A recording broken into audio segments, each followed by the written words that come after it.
Docentes en Diálogo, entrevistas y reflexiones. Estimadas maestras, estimados maestros, bienvenidos a un nuevo espacio que abrimos en esta Subdirección de Formación Continua y Centros de Maestros, Diálogos Docentes. Este es un espacio en el que invitamos a las maestras, a los maestros a compartir sus experiencias. Como dice Paulo Freire, lo primero por donde iniciamos en el diálogo es aprender a escuchar. Les invitamos a que compartan con nosotros sus experiencias que desarrollan de manera cotidiana en sus espacios de trabajo. Compartan con otras maestras, con otros maestros, para hacer un diálogo más ameno, más profundo, más crítico y abrir el horizonte para la transformación de la educación básica. Bienvenidas, bienvenidos, disfrutemos este nuevo espacio. Buenos días y bienvenidos y bienvenidas a nuestro último episodio del ciclo escolar. Les invitamos a estar atentos en agosto, porque con nuevas ideas, personajes y escenarios empezaremos la segunda temporada de su espacio, Docentes en Diálogo. La Subsecretaría de Educación Básica del Estado de México y la Subdirección de Formación Continua, ambas instancias, están siempre ocupadas en brindar espacios en los que las maestras y los maestros podamos, por un lado, incrementar nuestros conocimientos teóricos, académicos, filosóficos, etc., y por el otro, desarrollar nuestras habilidades de pensamiento crítico, que a través de la reflexión, el análisis, la empatía, la otredad, permitan un diálogo, esta maravillosa experiencia de conexión entre dos o más mentes, con el objetivo principal, por supuesto, de crecer en comunidad. El día de hoy estamos encantados de poder aprender de 4 supervisores escolares del nivel educativo de primaria, de la subdirección regional que coordina el hermoso municipio de Valle de Bravo y sus alrededores.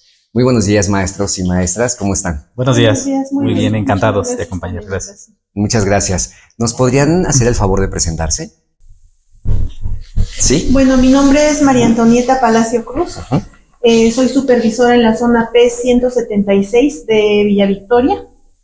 De formación soy licenciada en educación primaria, orgullosamente normalista de la Normal de Cuautitlán Izcalli, maestra en ciencias de la educación y maestra de psicología educativa. Wow, genial, muchas gracias, maestra. Muchísimas gracias, agradecer la invitación que nos hace la Subdirección de Formación Continua, agradecidos con la maestra Rosy que fue el enlace, reconocer también las facilidades que nos brinda nuestra subdirectora regional, la maestra María Guadalupe Caballero Jaimes, para poder participar y compartir algo de nuestra experiencia. Mi nombre es el maestro José Luis Palma Rosales, egresado de la Escuela Normal número 1 de Toluca, laboro en la zona escolar P169 del municipio de Villa de Allende, de formación también con una maestría en educación y un doctorado también en educación. Gracias por la invitación. Muy bien, gracias, maestro. Buenos días. Mi nombre es Rosalía Navarro Garcet, soy supervisora de la zona P166 en Villa Victoria. También formación normalista de la normal número 2 de profesores aquí en Toluca y con la maestría en orientación educativa y asesoría profesional. Entonces, gracias por la invitación. Aquí estamos. No, hombre, al contrario, muchas gracias a ustedes por permitirnos este espacio de diálogo. Maestras y maestro, para ustedes, desde su punto de vista, ¿qué es una supervisión escolar? Para mí es una instancia perteneciente al sistema educativo donde se realizan diferentes funciones. Funciones en el carácter académico-pedagógicos, administrativos, normativos, esto con la finalidad de una mejora en el servicio educativo. Implica interactuar con autoridades educativas, con padres de familia, con docentes, con directivos y hasta con los alumnos. Entonces es un gran reto estar frente a una zona escolar. La supervisión abarca muchas funciones, aunque nada más es una pequeña instancia o una oficina. Ok, gracias, maestra Rosy. Pues si me permiten compartirles, la supervisión escolar representa en esta figura un agente de cambio, de transformación, que acompaña a sus maestros, que los conoce, que identifica sus contextos en el sentido de operar las políticas públicas y, como lo decía nuestra compañera, la maestra Rosalía, efectivamente, ese es enlace entre la autoridad educativa y las comunidades escolares. Es una responsabilidad y un gusto ser supervisor escolar. Gracias. Bueno, para mí la supervisión escolar está dividida en 4 grandes campos, ¿no? Una sería pues el espacio físico. Siempre decimos vamos a la supervisión escolar y tenemos nuestro espacio físico. Otro pues sería el equipo de trabajo que conforma esta supervisión escolar. El número 3, yo diría que es el vínculo, que es este puente del que ya habló el maestro José Luis, entre la autoridad educativa, la supervisión escolar y la comunidad educativa y en sí. Y me parece que el más importante es la acción. Cuando existe un equipo de supervisión en acción, asesorando, estimulando, participando, convocando, creando, planeando, creo que ahí es donde está la supervisión. Entonces, este asunto de la supervisión ya en un solo espacio físico, creo que lo estamos como superando, porque la supervisión está donde está la acción, donde está el acompañamiento, ¿no? Wow. Maestras y maestro, ¿cuál sería entonces, desde su punto de vista, la ontología de una supervisora escolar o de un supervisor escolar? Claro que sí. Si me lo permiten, primeramente, creo que es entender la educación como un sentido humano y universal. Una constante evolución, una constante transformación, ser parte importante y fundamento de este sistema educativo que está en un constante movimiento, partiendo de la realidad, de las necesidades que presenta cada una de nuestras comunidades en las que se instalan nuestras escuelas. Sí, claro. Muy bien. Para mí sería un profesional de la educación donde tiene que vincular el deber ser, que nos marca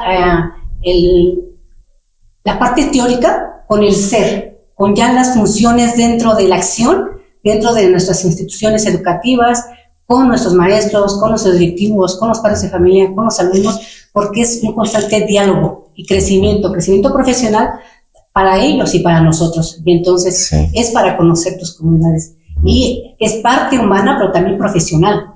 Entonces, que tienes que equilibrar para lograr las metas, los objetivos que tú tienes al frente de esa zona. Sí, totalmente. Y bueno, nada más aunado a lo que ya comentaron los compañeros, el mejoramiento. Siempre la supervisión escolar tiene la idea de ir mejorando los procesos educativos, la infraestructura, los aprendizajes, que es lo más importante, y siempre con esa idea, ¿no?, del humanismo y del bienestar.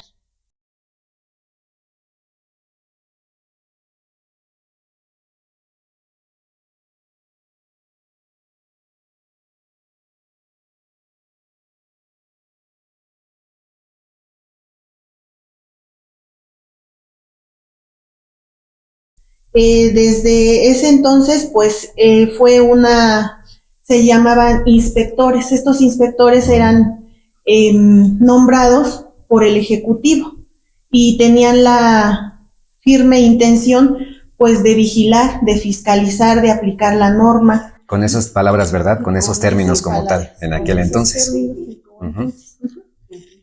Sí, adicionalmente, si me lo permiten, en 1921, cuando se crea la Secretaría de Educación Pública, se retoma esta parte de inspección. En 1922 ya se le da realce a esta figura de inspector, pero en ese sentido, observador, fiscalizador, castigador, que cuidaba los intereses políticos y la vigilancia de los maestros, ¿no? Ya es hasta 1930, 1940, cuando se le da un giro a esta visión. Seguía siendo en ese sentido de vigilancia, pero ya veían la necesidad de que el supervisor escolar, esta figura, pudiera ingresar a los salones de clases en un sentido de acompañamiento para los maestros. Más académico, ¿no? Más académico, más académico. Entonces, en resumen, podemos decir que surgió como control de la educación. Un control, y ya lo dijo la compañera, de fiscalizar, de verificar, pero por eso se les llamaba inspectores. Y nada más a eso, inspeccionar. Entonces, ahora el supervisor es muy diferente porque es el acompañamiento. Antes era mucho peso la cuestión administrativa y normativa, que se cumpliera eso. Ahora, eso no ha desaparecido, esa es la cuestión administrativa y normativa, pero ahora se le da más peso a la cuestión pedagógica, que es el acompañamiento, y entonces es estar ahí con ellos para apoyarles a mejorar su práctica. Con las maestras y los maestros, ¿no? Y con los directores. Con directores también, porque también la práctica directiva y también la práctica docente. Sí, claro. Oigan, ¿y cuáles Bueno, nos hacen favor de venir el día de hoy desde el municipio de Valle de Bravo, ¿verdad? Este hermoso municipio con mucho calorcito y la gente muy bonita también allá, muy abierta, ¿no? Oigan, ¿cuál es la matrícula de escuelas, docentes y estudiantes que cada uno tiene en la escuela, en la zona donde lideran? Bueno, en la zona donde yo me encuentro trabajando son 13 escuelas, todas de turno matutino, 2 multigrado y 117 grupos en total. Contando directivos, promotores y personal de la supervisión, somos 138 compañeros y de alumnos, por acá tengo el dato. No tengo el dato. Ahorita nos lo comparten, no se preocupen. Sí, muy bien. Pues miren, la zona P169 se ubica en el municipio de Villa de Allende. Está integrada por 13 escuelas, 5 de organización multigrado, 8 de organización completa. La matrícula de los estudiantes es de 1,469 alumnos, 85 docentes entre la supervisión escolar y las diferentes figuras. Y una característica peculiar es que, de acuerdo al Coneval, el Consejo Nacional para la Evaluación de la Política Social, refiere que las 13 escuelas se encuentran en zona de alta prioridad, con características muy similares y muy particulares cada una de ellas. ¿Cómo cuáles, maestro? Por ejemplo, la falta de equipo tecnológico, las señales de comunicación, los alumnos se desplazan en algunos lugares hasta 2-3 kilómetros para poder llegar a las escuelas. Caminando. Los accesos son muy limitados, sí, caminando, son muy limitados, entre algunas otras situaciones que podríamos encontrarnos tal vez en otros ambientes, ¿no? En otros contextos. Claro. Así es. Gracias, maestro. Bueno, pues la zona P166, que también se encuentra en Villa Victoria, que está bajo mi responsabilidad, está conformada por 16 escuelas, 4 de organización completa, que digamos que son las de mayor afluencia de alumnos, y 12 de multigrado. Tenemos en total por personal de supervisión, directores, docentes y demás, somos 10 personas, y de alumnos somos, en este caso atendemos a 2,300. 2,300. Wow. Tengo la zona centro de Villa Victoria. Está grandísima. Sí, está grande. Ok. Muy bien, gracias, maestra. Bien, maestras, ¿cuáles son los documentos normativos que rigen su práctica? Los documentos que siempre tenemos que tener ahí por cualquier cosa, y a lo mejor que ya hasta se lo saben de memoria, ¿no? Pues si me lo permiten, hoy en día, hace un momento hablábamos de la historia de la supervisión escolar, y hoy en ese sentido de asesoría, de acompañamiento, la base para el trabajo del supervisor es, en el 2018 nos compartían una caja de herramientas en la que encontrábamos una serie de estrategias para la asesoría y el acompañamiento, en la que se integran 4 ámbitos de acción y 24 acciones específicas de esta figura de supervisor escolar. Hoy en día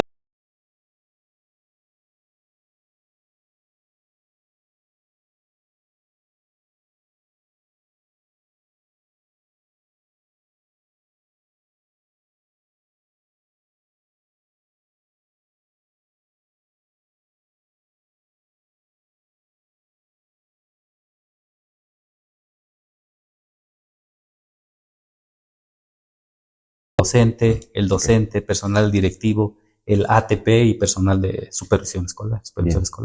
Muchas gracias. Perdón, maestra. Sí, ya en este marco de excelencia es muy diferente a lo que hablábamos cuando surgió la supervisión escolar, porque se dibuja la figura de del supervisor escolar como una figura que acompaña, que asesora, e inclusive que es responsable o corresponsable de los logros o del cumplimiento de las metas en cada una de las escuelas. Entonces la función del supervisor ha cambiado muchísimo, ¿no?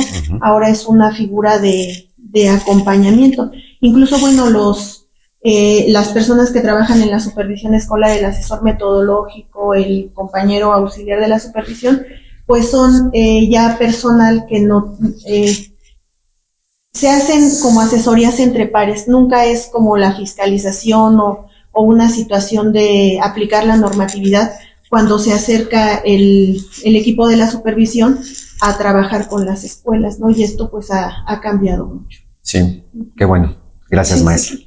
Bueno, aunado a lo que han comentado, otros documentos, pues sería el artículo 3º, que es el que nos rige a nivel nacional, la Ley General de Educación, también el UCICAM, la Unidad de Carrera para Maestros y Maestras, también el Plan y Programas 2022, que es el que ahorita estamos llevando a cabo, que está en proceso de construcción y también de implementación con nosotros, y así todos los acuerdos que nos llegan. Por ejemplo, ahorita se me viene a la mente el acuerdo para prevenir, atender y erradicar el acoso escolar en las escuelas. Entonces vienen muchos acuerdos de cuál nos tenemos que regir y se tiene que implementar en las escuelas. Sí, claro, totalmente. Maestras y maestro, ¿cuáles son las figuras con las que ustedes trabajan, sus compañeros, las demás figuras de la supervisión escolar? La supervisión escolar P169 y está integrada por auxiliar técnico de la supervisión y asesor metodológico. Es el equipo de trabajo con el que se cuenta en la oficina. Ok, muy bien. ¿Estamos igual las tres? Sí, tenemos el mismo personal, aunque bueno, tenemos conocimiento que existía o existe una función de promotor de valores, que bueno, en la supervisión escolar existía, pero por necesidades de la propia persona que tenía este cargo, pues cambió de adscripción y ya este lugar de promotor de valores pues se quedó vacante y no se puede de alguna forma sustituir. Y algunas otras supervisiones pues también cuentan con secretario, hasta con archivonomista, una persona que les ayuda en el aseo. Pero pues nosotros hoy coincidimos que solamente somos 3 en la supervisión, el auxiliar de la supervisión, el asesor metodológico y el supervisor escolar. Bien, gracias. ¿Y cuáles son las funciones de un auxiliar técnico de supervisión en el nivel primaria? ¿A qué se dedica todo el día? Pues su horario es de 9 a 6 de la tarde. Igual de las 3 figuras, en este caso de mi zona, no sé los compañeros, pero por lo general es de 9 a 6 nuestro horario de trabajo. El auxiliar es más en los procesos administrativos, manejo de las plataformas, aunque también están involucrados en las visitas en las escuelas, porque se verifica, por ejemplo, tienda escolar, participación social, en este caso también la mesa directiva. Entonces, creo que ya los 3 estamos más que en cuestiones administrativas, estamos en escuelas, pero él como su función nos dice, es un auxiliar técnico de supervisión, entonces es el que manda los correos a las escuelas, es el que manda los oficios, es el que lleva la documentación a la supervisión regional. Entonces prácticamente digamos que como un 70-60% es administrativo y lo otro es ya operativo en las escuelas. Ok. ¿Esto se da en la mayoría de las zonas o depende de la organización de cada zona el que tanto se involucre en la parte académica el auxiliar técnico de la supervisión? Hay un documento llamado Lineamientos Operativos para el Auxiliar de la Supervisión Escolar, emitido en junio de 2005, y que habla de manera específica y de manera genérica de las acciones que debe realizar el auxiliar de supervisión escolar. Ahí nos refiere que es un colaborador de las actividades escolares, de las actividades de la supervisión, es un apoyo, pero también ahí señala que es el responsable de los procesos administrativos que ya describía muy bien la maestra Rosy, y en ese sentido debe encontrar el vínculo entre lo administrativo y lo académico para poder operar desde la supervisión en cada una de nuestras escuelas. Okay. Muy bien. Sí, maestra, gracias. ¿Y cuáles son los objetivos de la presencia de un promotor de convivencia escolar dentro de una zona? Bueno, veíamos que aquí no tenemos promotor, ¿verdad? En ninguna de las zonas. Pero ¿alguna vez han tenido un promotor en sus zonas? ¿Y cuáles son los objetivos y cuáles son las actividades que ellas o ellos hacen?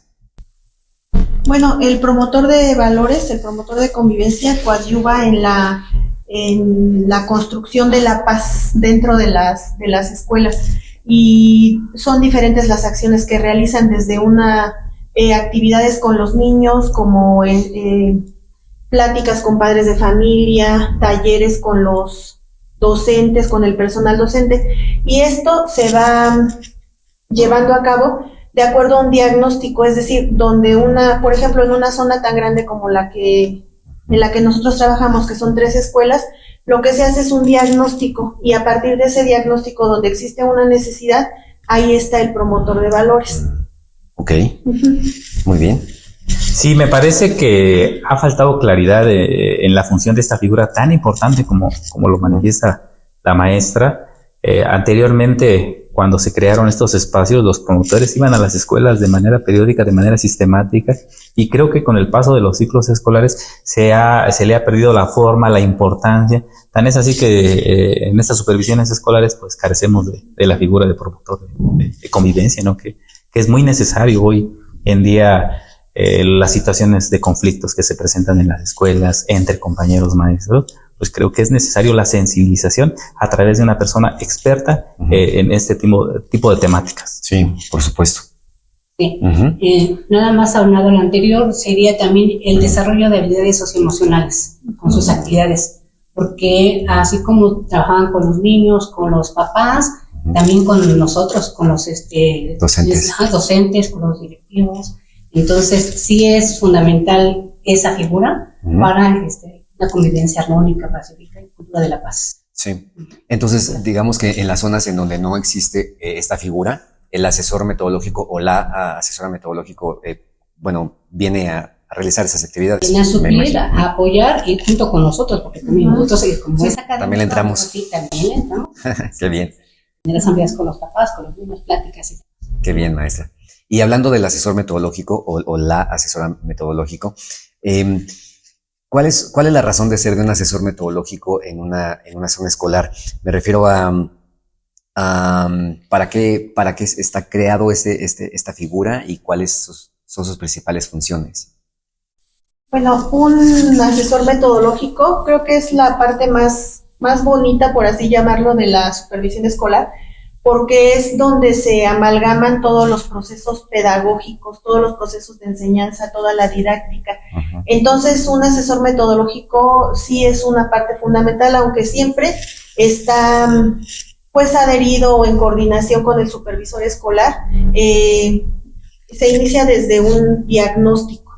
El diagnóstico no solamente pues se refiere a las calificaciones que los niños pudieran tener o al promedio de la zona, sino también a la formación de los docentes. En Villa Victoria, por ejemplo, influye mucho la situación de que los docentes viajan y a lo mejor disminuye, aumenta un poco el rendimiento, la situación de cómo ellos se relacionan con las comunidades, si, como decimos, se pone la camiseta o no, todo esto, su proyecto de vida, si están como de paso en la zona o si ya adquirieron un arraigo y conocen la comunidad.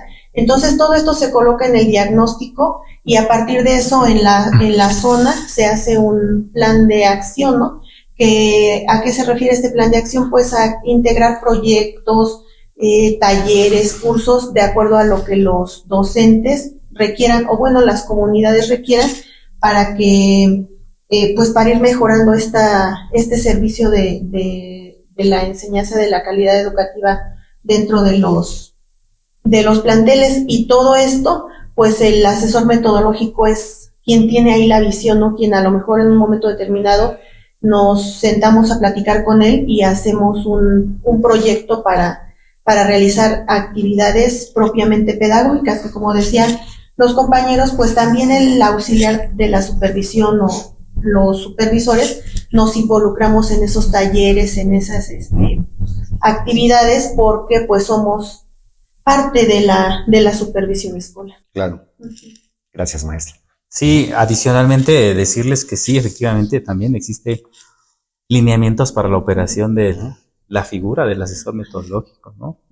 Hoy en día se trata de equiparar la figura del asesor técnico pedagógico con la del asesor metodológico, que es una figura local de nuestra entidad y que efectivamente lo acaba de subrayar muy puntual la maestra Tony, asesora, acompaña. Él es el responsable, él es el motivador, es el alma académica de la zona, ¿no? A través de él hace las recomendaciones, las observaciones para la mejora de las prácticas que impacten a las necesidades de nuestros estudiantes. Entonces, la figura del asesor metodológico cobra un papel relevante en las zonas escolares, desde mi perspectiva.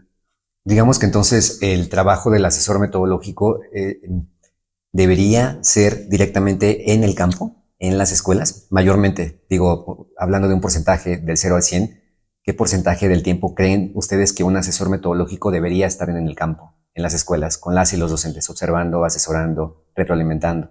Para mí el 80%. Okay. Y el 20% complementarlo con la cuestión administrativa que también se vincula con lo pedagógico. Porque también en el momento en que uno hace trabajo de gabinete es para planear, para ver, diseñar y ver tu diagnóstico, analizar los insumos, y entonces también le tenemos que dedicar tiempo. Planear. Y también nuestras reuniones que se tienen. Ellos tienen reuniones con el área académica de la Asociación Regional, a veces también con personal de la Dirección General de Educación Primaria, entonces, pero prácticamente es más tiempo el que se dedica a estar en las escuelas. Okay. Y entonces es visitas a las escuelas, cómo se está llevando a cabo el servicio educativo, las observaciones que hay en la práctica de docente, y de ahí entonces empezar a diseñar esa ruta de cómo podemos mejorar esa práctica. Aparte hay compañeros que ellos mismos te piden el acompañamiento, sí. Asesorías. Este año tuvimos a un director de multigrado que se acercó con la asesora y posteriormente ya me lo informó, en que ellos necesitaban cómo planear en multigrado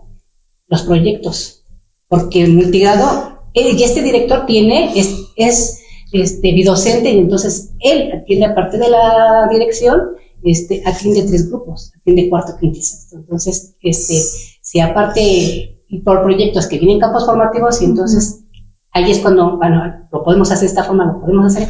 Esa es la función principal de nuestro asesor. Entonces, claro, para esas necesidades educativas, para esas inquietudes, esos intereses de nuestro personal, es cuando se tiene que diseñar un plan de trabajo. Entonces, sí, claro. Sí, es fundamental su función de los asesores. Okay. Principalmente en campo. Gracias, maestra Rosy. Sí, yo creo que es lo que más nos está costando trabajo a las y los maestros, ¿no? El entender esta configuración tan compleja de lo que significa un proyecto a nivel disciplinar y luego a nivel interdisciplinario o intradisciplinario. O sea, es una cosa muy complicada. No me imagino cómo será en multigrado. Híjole, qué difícil. Pues felicidades. Es complicado. ¿Cómo es que ustedes se aseguran que el asesor metodológico domina las filosofías, los enfoques, los métodos de cada disciplina y se está desarrollando un acompañamiento, pues precisamente humanista? Bueno, el hecho de planear junto con el asesor metodológico nos da a nosotros una visión de lo que él conoce o no. Y como ya lo mencionó la maestra Rosy, también hemos tenido en el área académica de la Subdirección Regional de Valle de Bravo un apoyo muy, muy sólido, porque de ahí se han generado algunos cursos, talleres, tanto para el asesor metodológico como para el supervisor escolar, y entonces eso nos ha dado luz acerca de lo que debemos de conocer para llevar a nuestras escuelas. Y si no, pues también en algunos momentos, en algunos espacios, como equipo de la supervisión, pues nos ha tocado estudiar, ¿no? Y hacemos un equipo de trabajo entre los 3 y pues también revisamos los documentos, y es como nos aseguramos de que estemos preparados para compartir pues con los compañeros, con los directores o con los maestros, que en ese compartir es donde aseguramos, y después de un taller o de un curso nos damos cuenta cuánto hemos aprendido, ¿no? Porque a lo mejor aprende más quien dirige que quien está tomando un taller o un curso, ¿no? Sí. Sí, gracias, maestra Tony. Sí, definitivamente, ¿verdad? Creo que hoy esta nueva visión, este cambio de paradigmas, necesariamente nos piden un diálogo profesional, una charla horizontal que nos permita crecer de manera colaborativa, asesor metodológico, auxiliar de la supervisión, supervisor, directores, docentes, subdirectores regionales, área académica, y en este sentido creo que el trabajo colaborativo que resalta la maestra Tony se vuelve fundamental para identificar las fortalezas, las áreas de oportunidad que presentamos como figuras educativas, ¿no? Y desde la observancia, pues hacer las recomendaciones a través de la Subdirección de Formación Continua, a través de la Coordinación Estatal de Servicio Profesional Docente, que constantemente están en constante publicación de cursos, de talleres, de actividades, y es de donde hay que agarrarnos para fortalecer nuestras habilidades también, ¿no? Nuestros conocimientos. Claro. Gracias, maestro. Bueno, hacían favor de comentar hace ratito que las supervisiones elaboran un diagnóstico de cuáles son las, podemos llamar las debilidades que tenemos las diferentes figuras al interior de la zona escolar, pero también de las fortalezas, ¿no? Cuando estamos haciendo el análisis de estas debilidades que tenemos tanto en la dirección escolar como en la subdirección escolar, como en las y los docentes como tal, ¿qué es lo que estamos observando para elaborar ese diagnóstico? ¿A qué nos enfocamos? ¿Cuáles son los criterios que ustedes sí, observan y documentan como tal, rescatan de las escuelas? Ahorita nosotros, tanto la asesora metodológica como una servidora, le dimos un giro a nuestra observación de clase y también con diálogo con los directores. Vamos a la par con lo que viene en las guías de los consejos técnicos escolares, en el cual se manejaron dos videos, el de uno de dimensiones pedagógicas, y entonces decía ahí, y me voy a tocar primero con los docentes, porque eso lo platicamos con los directores. Sí. Entonces, que también su rol de directores es estar en el aula para compartir información tanto de ellos como nosotros como supervisión, y entonces juntarlo y ver dónde es donde tenemos qué necesidades tenemos que atender, sí, y a qué compañeros tenemos que atender. Y también, o sea, nosotros les decíamos, y también si un director necesita también el apoyo de nosotros, adelante. Entonces, sí nos fuimos con estas dimensiones pedagógicas. En este caso nos fuimos con qué tiempo se le da a las actividades y qué tipo de actividades realiza el maestro. Entonces, cómo interactúa con los niños, cómo es ese diálogo con ellos.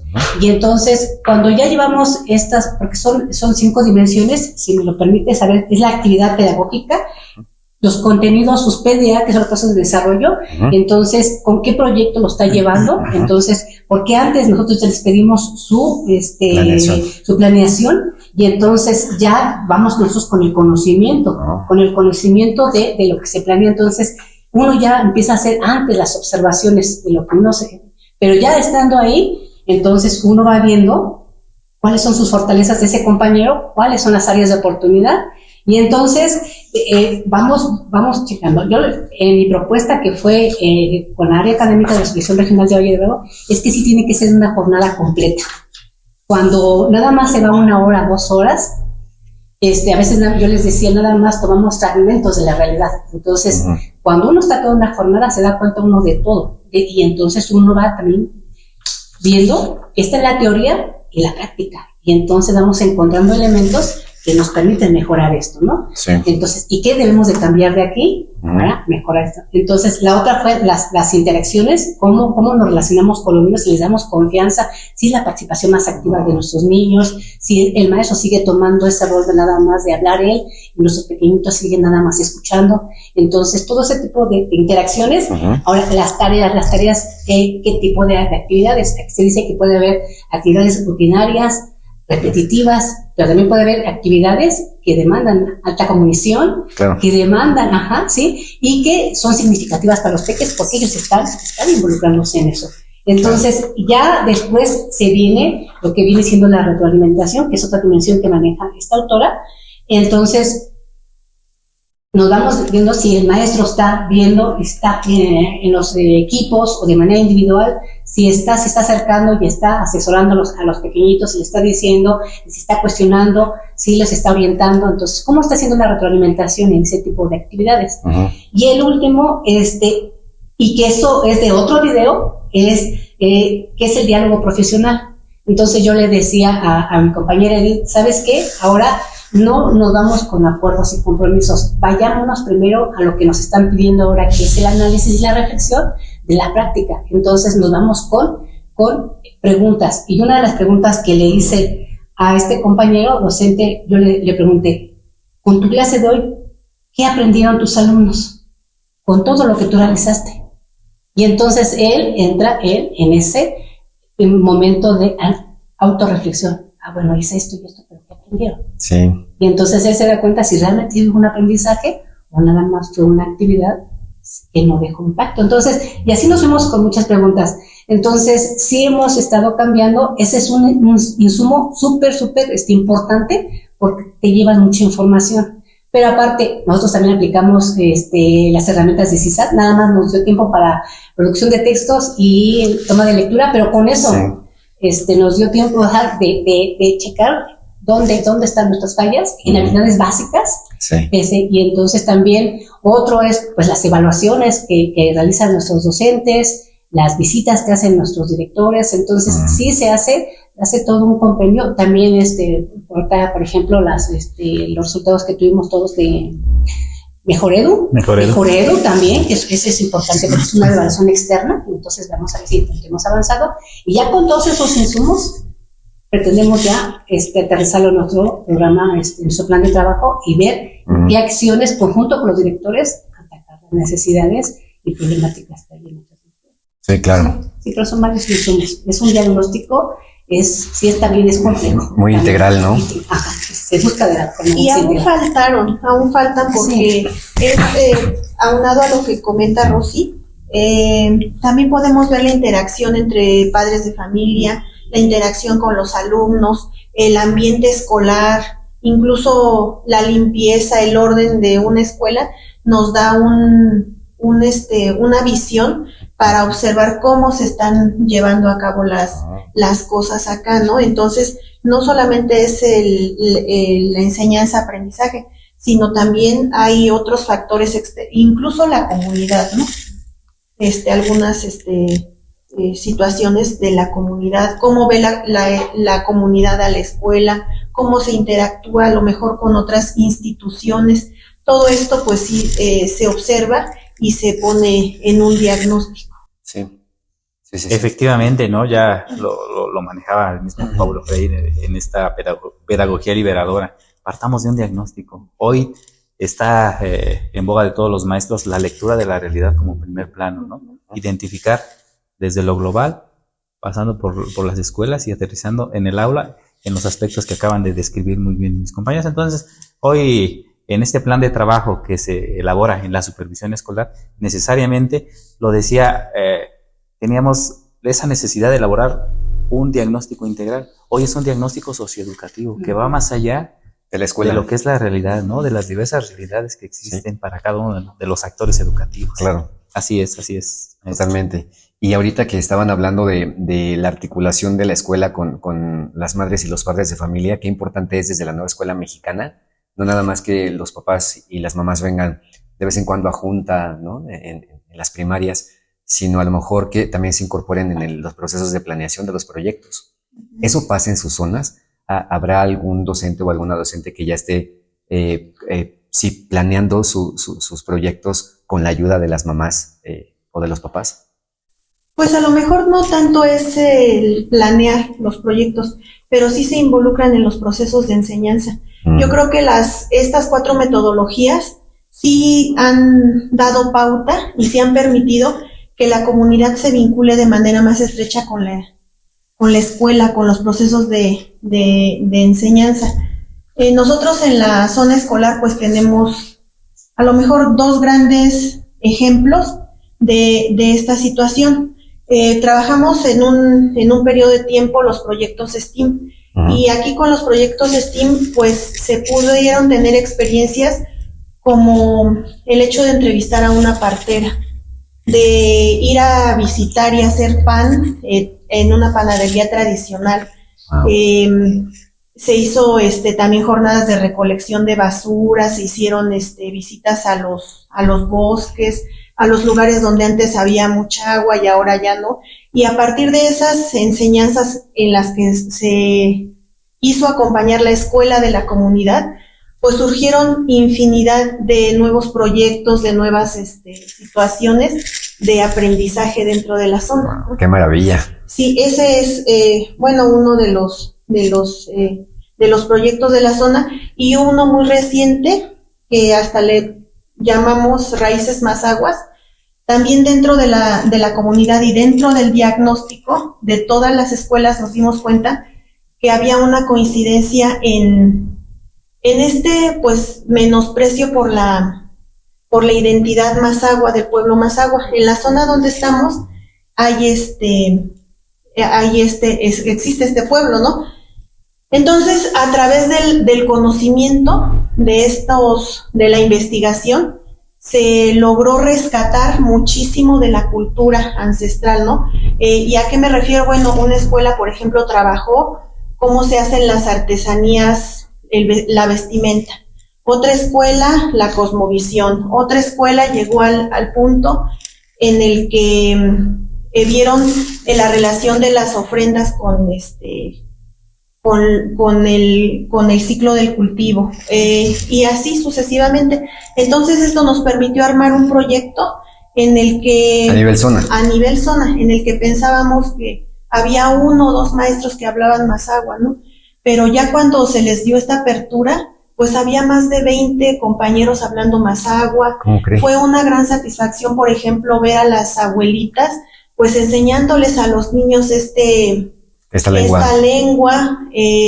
También nos dimos cuenta que existen otras instituciones que están luchando por el rescate de esta cultura, pues en el ayuntamiento, instituciones privadas, y entonces logramos hacer un proyecto muy bonito, muy enriquecedor con toda la sociedad. Eso es wow, algo muy... Ahí está vivo, ¿no? En la nueva escuela mexicana, sí, y lo que podamos decir de ello. Claro, qué bonito, maestro. Muchas gracias. Sí, creo que adicionalmente la educación a distancia que vivimos en un periodo, la revalorización de los maestros, la sensibilización de los padres de familia, el ajuste a las leyes secundarias, esa corresponsabilidad que marca la Ley General de Educación, han hecho ese vínculo, esa comunidad.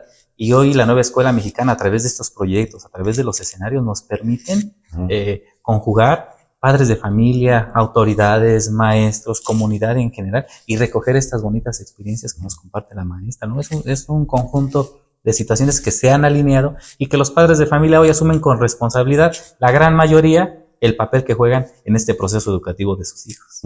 Sí, totalmente. Gracias. Así es. Sí. Hablando de la formación académica que las y los docentes y el personal de la dirección de las zonas escolares que integran, las zonas que ustedes lideran, ¿en qué consiste esta formación académica? ¿Cómo funciona? ¿Quién busca los espacios? ¿Quiénes vienen a asesorar a las y los docentes? ¿Cómo funciona? La supervisión escolar sí tiene... ¿Cómo se llama? ¿Será una obligación de la supervisión escolar? Es una de nuestras funciones. ¿Sí? Ok. Sí. La formación continua de nuestros docentes directivos lo podemos hacer también en vinculación con los centros de maestros. El Centro de Maestros de Valle de Bravo nos invitan y nos mandan las convocatorias. Nosotros a la vez también invitamos a los compañeros. En la zona en la que soy responsable, tenemos una sede en la Escuela Guadalupe Victoria, que es el turno vespertino. Tenemos ahí un espacio donde se les ofrecen los talleres, cursos, diplomados, y entonces ya nada más se hace la difusión y los compañeros que estén interesados, bueno, se acude de 3 a 6. De 3 a 6 es el horario, entonces esa es una. La otra es a través de nuestro asesor metodológico, de las necesidades de nuestros compañeros. Tanto el asesor puede hacer talleres como también el supervisor. También asesoramos, a veces lo da ella, a veces lo doy yo, a veces lo damos juntas. Entonces, nos ha funcionado que a veces hacemos asesorías para toda la zona. Como tenemos en esa escuela, la Guadalupe Victoria, tenemos un auditorio grande, sí, cabemos todos. Entonces, mitad de ella, una parte la da ella, yo, y entonces nos ponemos de acuerdo. A eso nos referimos cuando estamos en diálogo, es importante para que. Y a veces es que se tiene que ir a dar nada más un pequeño taller a alguna escuela. Entonces, ¿cómo va a ser una necesidad específica de esa escuela? Exacto, una necesidad específica. Entonces, en este caso, cuando yo les comenté del director de multigrado, pues fue específicamente para las escuelas de multigrado. Y ya con los de las escuelas de organización completa, bueno, son otras necesidades. Entonces, sí tenemos que, pero sí estamos así vinculados. Entonces, y también se busca, bueno, apoyo del DIF, que nos den algunas pláticas, entonces de algunas instancias del municipio y demás. Entonces, tanto los directores como supervisión lo gestionamos. Qué bien. Entonces, y ya sería, cada quien ya también así, si yo tengo una necesidad, creo que también yo tengo que ser autodidacta y también continuar con eso. Entonces, también les hemos dicho a los docentes, no todo se les puede dar, también ustedes busquen por sus propios medios que necesiten y busquen portar tanta información y tanto. Sí. Entonces hay que progresar el conocimiento también de manera Totalmente. Y otras dos modalidades que podríamos mencionar en esta capacitación, pues es el Consejo Técnico Escolar. El Consejo Técnico Escolar nos permite hacer ahí ajustes de acuerdo a las situaciones problemáticas o que queramos resolver. Y otra que trabajamos en la zona en este ciclo escolar fueron las academias, principalmente con docentes de primer grado, pues hacemos unas reuniones, talleres, atendiendo pues también a la metodología que nos solicita la nueva escuela mexicana, y con los maestros de sexto también vemos la necesidad porque pues son los niños que se debe de fortalecer más para que pasen a la educación secundaria. Claro. Sí, efectivamente, ya lo decía bien la maestra Rosy, ¿no? Hoy la caja de herramientas, hoy el marco para la excelencia, en su ámbito número 4 establece la vinculación y la relación que existe para atraer instancias, figuras educativas, centros de maestros que contribuyan a la consolidación y la formación de los maestros.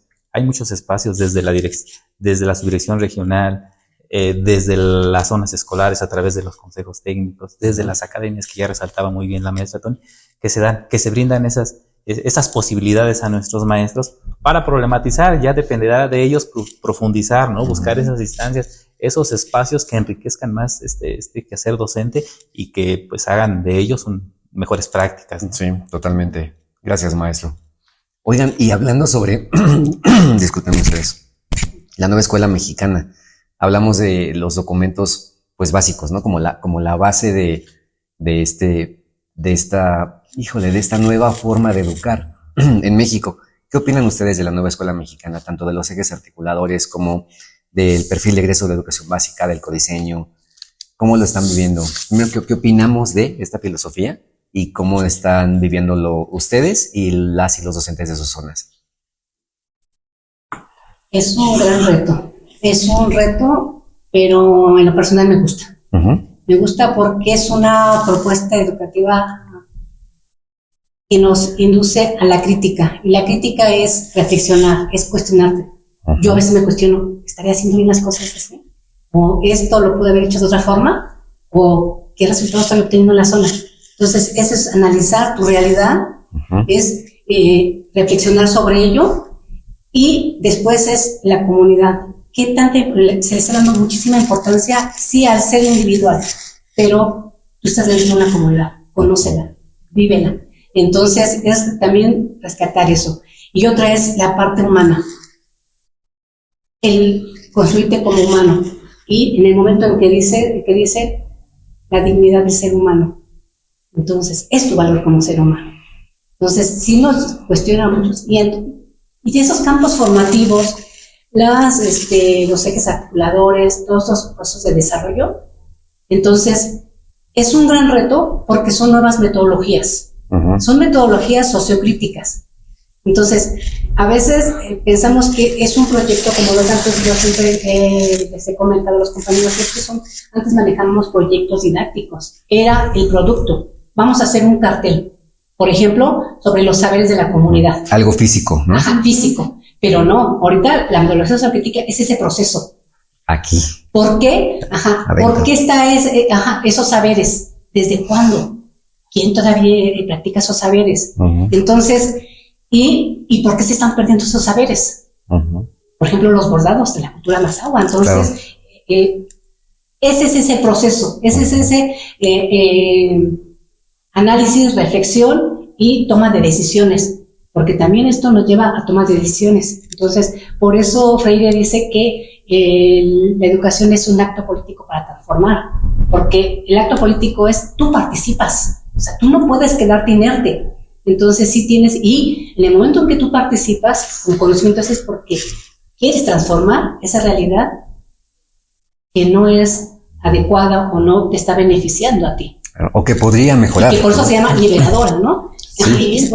Entonces, sí estamos todos en un proceso de construcción, y creo que es remover prácticas, remover hábitos, ideologías, creencias, desde cada quien, desde nuestra función. Entonces, y apropiarse de esto, no de la forma, de todos esos integración curricular, no nada más en discurso, sino cómo lo comprendes y cómo lo interpretas y todavía el reto más, cómo lo implementas.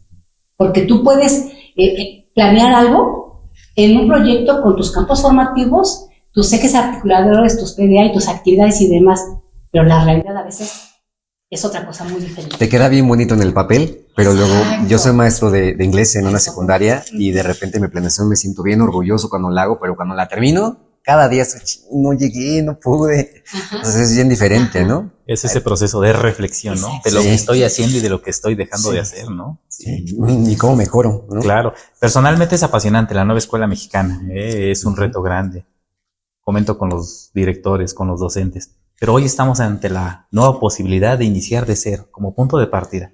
Sin perder de vista el bagaje, sin perder de vista la experiencia, los conocimientos. Hoy resignificar lo que sabemos, ¿no? Para darle sentido a esta nueva escuela mexicana. Ya tuvimos un ciclo escolar para conceptualizar, para analizar los elementos centrales del plan de estudio. Hoy ya estamos en la vida real, en la práctica, no debería decirlo, pero en el ensayo y en el error, ¿no? Sí, Este claro. ciclo escolar prácticamente nos dio esta posibilidad. Y entonces, ¿qué sentido le estamos dando? Yo trato de, como supervisor escolar, atendemos el consejo técnico con escuelas multigrado y tratamos de difundir, tratamos de ver las fortalezas, ¿no? Hoy, a través de las fases, les digo a mis docentes para convencerlos, pues veámoslo como un punto a favor, ¿no? Porque ya en atender 2 grados, 3 grados, 4 grados, los contenidos, los procesos de desarrollo de aprendizaje en esa vinculación, pues tal vez están jugando en nuestro favor. Es la pasión con la que se vea, el gusto, las ganas, la ética y el profesionalismo para entrarle de lleno a esta nueva escuela mexicana. Cierto. Qué bonito lo dicen, maestro. Sí, Muchas gracias. Bueno, pues yo lo vislumbro como una gran oportunidad de crecimiento en todos los sentidos, ¿no? Crecer como comunidades, crecer como sociedad. Claro. Antes decíamos, bueno, tienes que cumplir tu programa. Hoy creo que la nueva escuela mexicana nos da la oportunidad de crear, de lo que siempre hayamos querido hacer, ahora sí lo podemos hacer porque la escuela mexicana no limita, al contrario, da apertura para poner en juego toda tu creatividad. Uh-huh. Y si a esto le aunamos que si lo hacemos bien, podemos construir personas críticas, personas reflexivas, analíticas, más empáticas con el mundo y con las problemáticas que lo están rodeando. Yo creo que, como dice el compañero maestro, tendríamos que estar muy contentos con esta oportunidad, aunque implica retos, claro que los implica, porque todos tenemos miedo de equivocarnos, todos no sabemos cómo hacer las cosas porque no hay un precedente, pero yo creo que esto va por buen camino y que tenemos muchas cosas por aprender, sí, es verdad, pero para mí es esto, ¿no? Una oportunidad de crecer en comunidad. Sí. Y los maestros somos muy, muy creativos. Sí. Entonces, vamos bien, ¿no? Oigan, y hablando de las maestras y los maestros que ustedes de alguna manera atienden en las zonas, ¿qué es lo que más se les está dificultando y qué es lo que más se les está facilitando con el enfoque de la nueva escuela mexicana? Ahorita que acabamos de terminar lo del consejo técnico, ahí venía una valoración de cómo se están desarrollando los proyectos educativos y qué dificultades tienen desde el programa analítico, su implementación de los proyectos y demás. Entonces, ellos me lo hicieron por escrito y creo que sus fortalezas es que están entusiasmados, porque esto, como dice la maestra Tony, es una gran oportunidad de cambios pedagógicos, personales, institucionales y demás.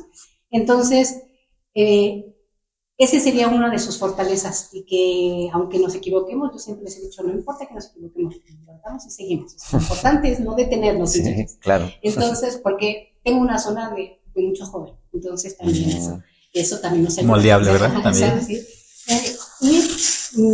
Ese sería otra fortaleza, es que entre ellos se llevan bien, se comparten sus experiencias y se ayudan.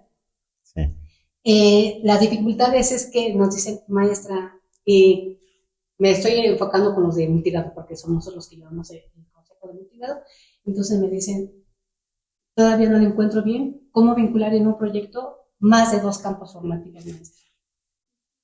Me he quedado nada más en 1 o en 2 campos formativos, pero no he podido vincular los 4 campos formativos porque me pierdo, porque siento que no me estoy dando vueltas, y como que no sé cómo vincular esto. Otro es la temporalidad de los contenidos y los PDA para todo el ciclo escolar. Entonces, a veces abarcan muchos, a veces abarcan pocos, a veces por las circunstancias, porque la realidad es muy diferente a lo que ellos planean. Claro. Entonces me dicen, y sentí como que no abarqué mucho, ¿no? O sea, como que así, o que no trabajé en los proyectos como debería trabajar. Entonces, qué bueno que los compañeros son sinceros, entonces ahora busquemos cómo apoyarles, porque yo también digo, aunque también les he apoyado también dando clase, y lo hago para tener la experiencia y no perderme sin ese conocimiento como docente y ser más empática con ellos, pero yo digo, pero sí, la realidad es otra muy diferente a lo planeado. Sí, bien diferente. Sí, entonces esas son de las cosas. Gracias, maestra Rosy. ¿Qué resalto de mi equipo de trabajo, directores, personal de la supervisión, docentes? Hay entusiasmo, hay actitud. En la última reunión que tuvimos días pasados les decía, pareciera que no es el fin del ciclo escolar por las ganas, por el interés, por la manera en la que están enfrentando y afrontando este nuevo cambio para todos, ¿no? Sí resalto que hemos trabajado, hemos logrado conformar este equipo como una verdadera comunidad de aprendizaje, en el que algunos seguramente tienen más saberes que otros, experiencias más agradables que otros, y eso nos enriquece, la juventud de los maestros. El conocimiento sí nos da un cúmulo de podernos integrar como una comunidad de aprendizaje y que caminamos de manera horizontal. Nadie adelante, ni el supervisor, ni el asesor, ni los directores. Vamos en ese sentido. Sí se nos complica la elaboración de proyectos, la vinculación de los campos formativos, tal vez hasta poder decidir entre los ejes articuladores, pero lo han intentado. No basta con intentarlo. Lo hemos puesto en práctica, lo hemos ensayado. La subdirección regional ha sido muy puntual también en atender estas necesidades de región y decir, a ver, vamos a generar un taller, vamos a generar los espacios, la subdirectora regional nos brinda los momentos y encontramos entre todos, ¿no? Como verdadero equipo, estas fortalezas. ¿Qué veo como áreas de oportunidad? Creo que sí nos está faltando la lectura, profundizar, no quedarnos con lo que se aborda en las orientaciones de las sesiones de consejo técnico, ir más allá, entender hoy lo que resaltaba la maestra muy bien, ¿no?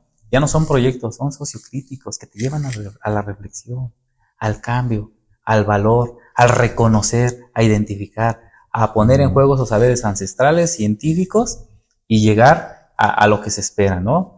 A través del perfil de egreso, a través de los campos formativos, seres que tengan esa capacidad crítica y de toma de decisión. Entonces creo que sí hay fortalezas y algunas áreas de oportunidad en las que se están atendiendo, pero también, siendo sinceros, es el primer ciclo escolar en el que estamos prácticamente de manera práctica atendiendo ya esta nueva metodología.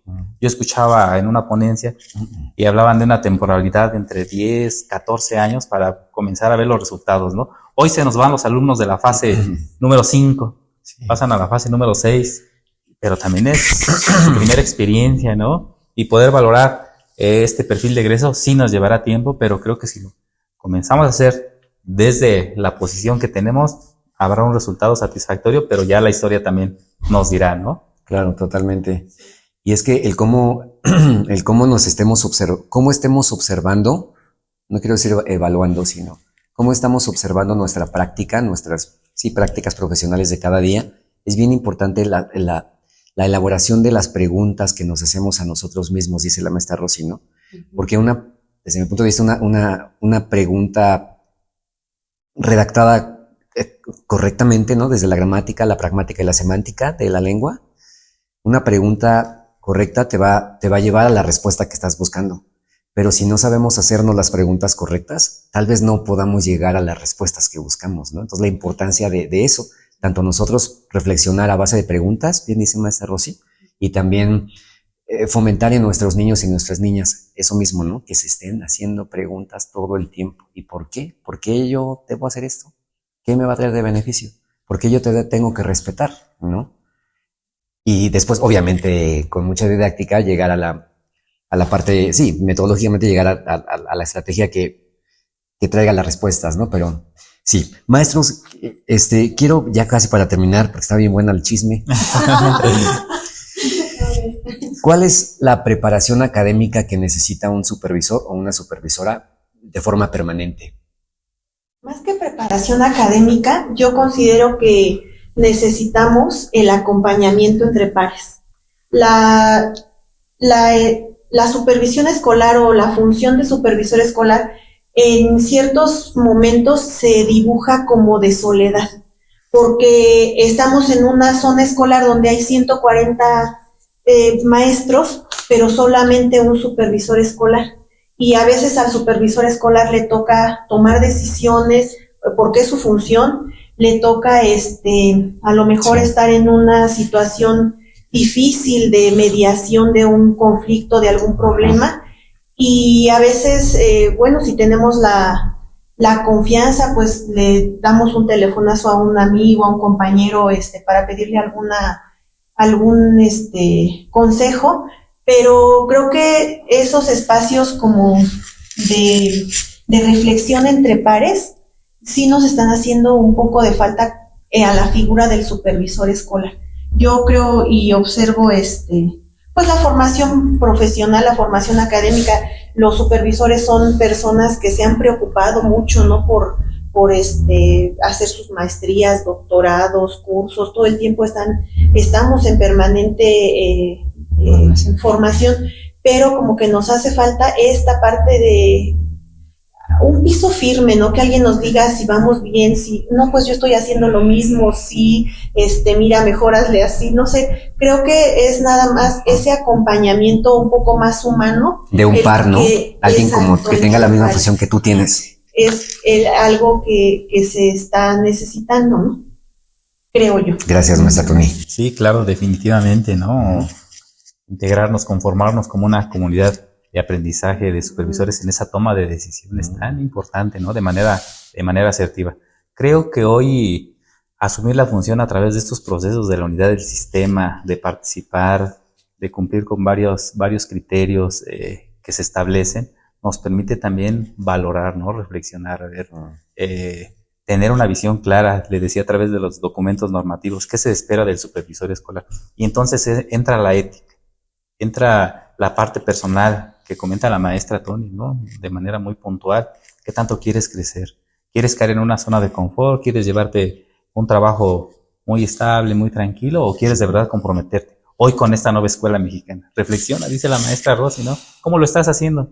¿Qué estás haciendo? Y si tú no crees en la nueva escuela mexicana, los directores no van a creer, los docentes no van a creer, los padres de familia. Entonces esa preparación es estar abiertos a los nuevos paradigmas, al cambio radical, a entrarle de manera profesional a lo que se está planteando hoy en día, ¿no? Desde mi perspectiva. Sí, totalmente.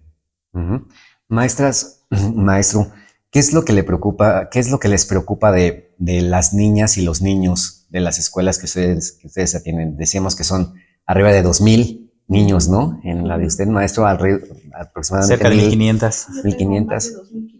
2,500 niños y niñas. Sí, es la zona más grande de la región. Qué barbaridad, 2,500. En las calles grandes. ¿Qué es lo que les preocupa de ellos y ellas? A lo mejor en su presente, situaciones que estén pasando, o a lo mejor para su futuro, ¿qué les preocupa de las niñas y los niños? En su vida en general, que puedan tener o no tener en su vida. Me preocupa su presente, que no sean felices en las escuelas, que no le encuentren sentido. Que nada más se vaya porque papá y mamá los mandan, o porque es por cuestión social, que los niños tienen que ir a la escuela a aprender. Y que ellos no encuentren esas herramientas para afrontar el futuro. Y que fue pasar de noche. Y entonces que ni siquiera llevan, y me refiero a habilidades socioemocionales, que ahorita nos falta mucho a los que nosotros, que no fuimos formados en eso. Entonces, que es el respeto, la empatía, el pensamiento crítico, el que se hace cuestionando. Entonces, ¿por qué esta realidad? ¿Por qué vivo así? ¿Por qué mi familia es así? ¿Por qué yo me comporto así? Sí. Y entonces, las actitudes también, las habilidades. Entonces, si no tiene eso, le estamos truncando una mejor vida. Híjole, le estamos truncando una mejor vida al alumnado. Sí. Nosotros, la escuela viene siendo un obstáculo para que él mejore su calidad de vida.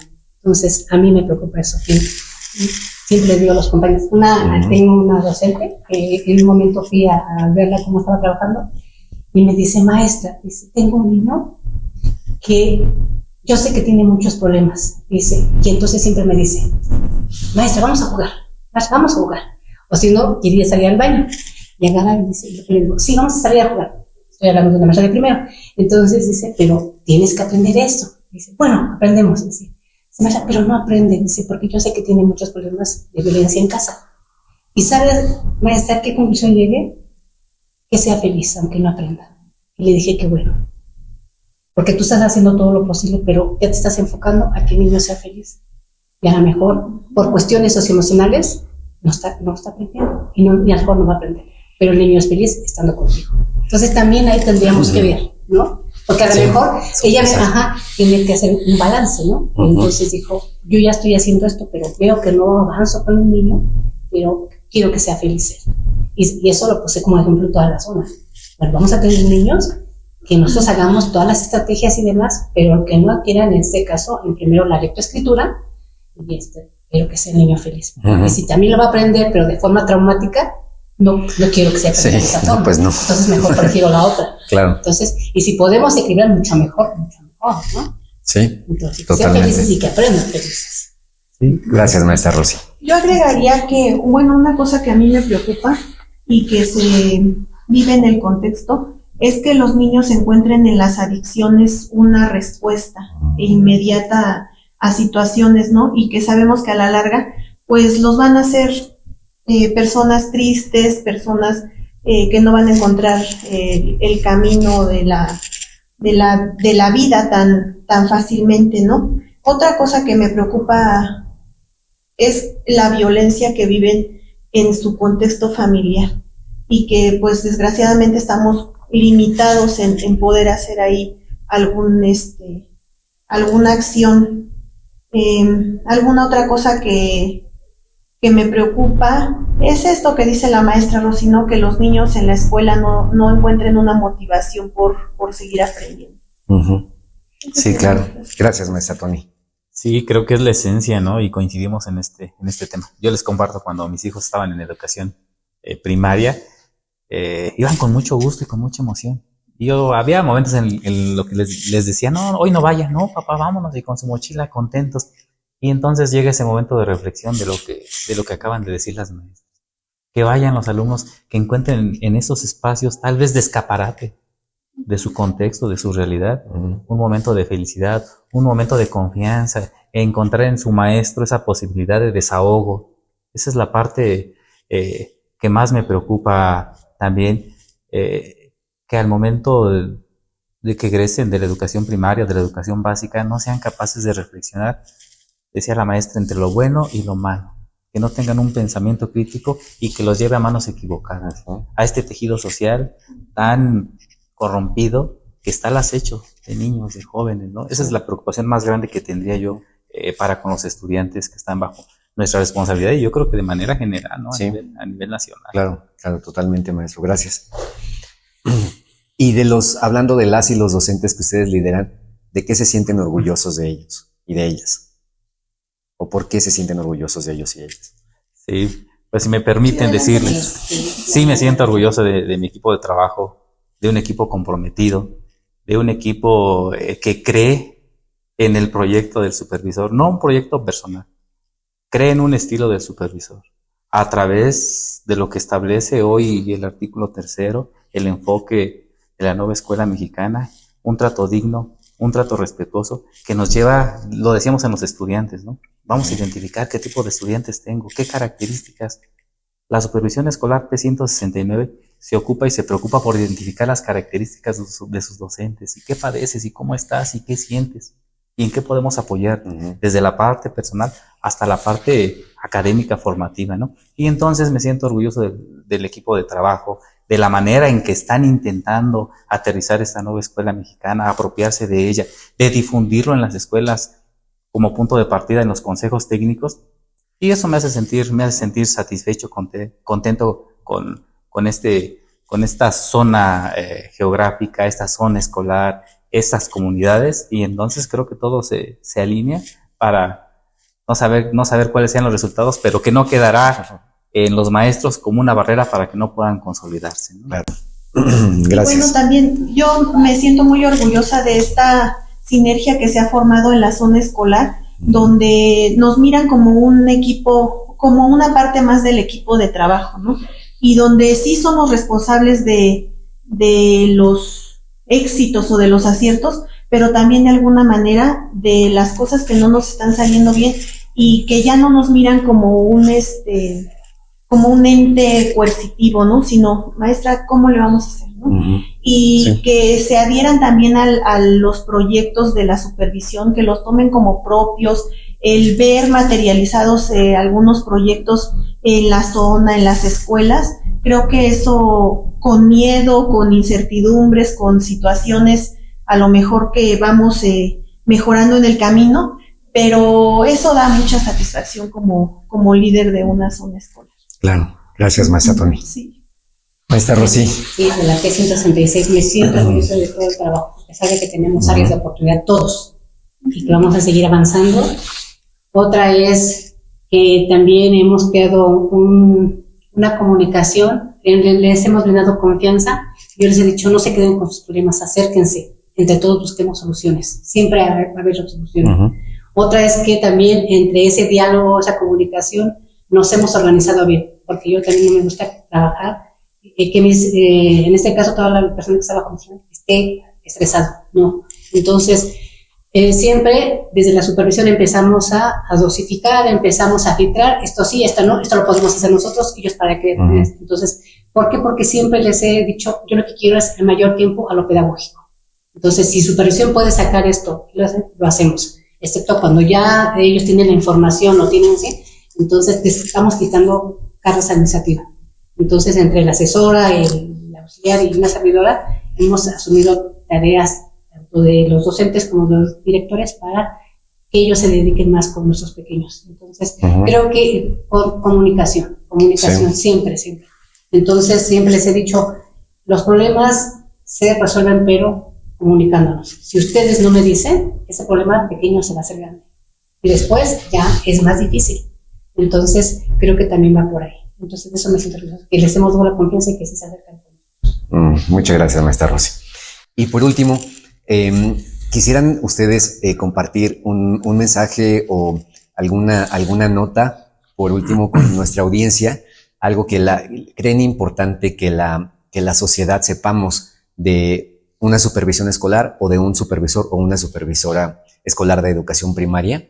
¿Algún mensaje que le podemos dar a la audiencia sobre nuestro trabajo como supervisores o como seres humanos en general? Claro, pues agradecer primeramente, sentirse orgulloso de la figura de supervisión escolar, ser reconocido, poder desde la posición apoyar a la sociedad en general, creo que debe resaltarse, ¿no? Yo sí valoro, agradezco, decirles que no es fácil tomar decisiones, que un supervisor escolar, que un director escolar, que un docente de grupo no se rige bajo ocurrencias, bajo situaciones que él pudiera decidir o no. Hay reglas, hay lineamientos, pero en ese sentido buscamos la parte humana, cómo vincularla, cómo establecerla, cómo llegar a acuerdos, cómo hacerlos en el sentido de que las comunidades escolares se sientan acompañadas, que no se sientan solas. Decirles que los supervisores escolares no somos un fragmento independiente, no estamos divididos por una línea, somos parte de ese equipo, desde el docente, desde el alumno, desde el padre de familia, desde los directores, y que en la zona escolar P169 caminaremos siempre de manera horizontal, con un trato justo, digno y respetuoso para todos nuestros actores educativos. Gracias por la invitación. Gracias a usted, maestro. Bueno, pues yo quisiera invitar a los jóvenes que tienen la idea de integrarse al sistema educativo a que lo hagan. El sistema educativo nacional es un ente de la comunidad o de la sociedad muy importante para la mejora de la misma, y que necesitamos personas comprometidas, entusiastas con este profesionalismo, y que no se den por vencidos si ya están en un proceso de USICAM o de promoción horizontal o promoción vertical. Siempre habrá una recompensa que a lo mejor no puede ser tal vez siempre económica, pero está lleno de satisfacciones el sistema educativo y yo me siento muy orgullosa de pertenecer a él y les agradezco mucho por esta invitación. A usted, maestra Tony, gracias. Pues invitarles, como dice la maestra Tony, en este caso yo a toda la comunidad, a los padres de familia, que nos apoyen, que nos ayuden a mejorar nuestro servicio educativo de nuestras zonas. Sí. También a los maestros siempre les he dicho, amemos nuestro trabajo. Amando nuestro trabajo tú encuentras alternativas, estrategias y demás. Entonces, y que también eso se proyecta a los demás cuando tú estás comprometido con tu trabajo. Entonces, que todos somos un equipo de trabajo y que todos somos corresponsables de que nuestros niños tengan una mejor educación. Gracias. Qué bonito. A usted, maestra. Muchas gracias. Pues muchísimas gracias por formar parte de esta entrevista. Estamos muy agradecidos y muy contentos de haberlos tenido el día de hoy en Docentes en Diálogo. Muchísimas gracias. Y a toda nuestra audiencia, muchas gracias también por llegar al final del episodio y nos vemos en agosto. Muchas gracias y buen día. Hasta luego. Hasta luego. Recuerda seguirnos en nuestras redes sociales, suscríbete a este canal de YouTube y conoce el calendario de opciones de formación continua que tenemos para ti. Subdirección de Formación Continua.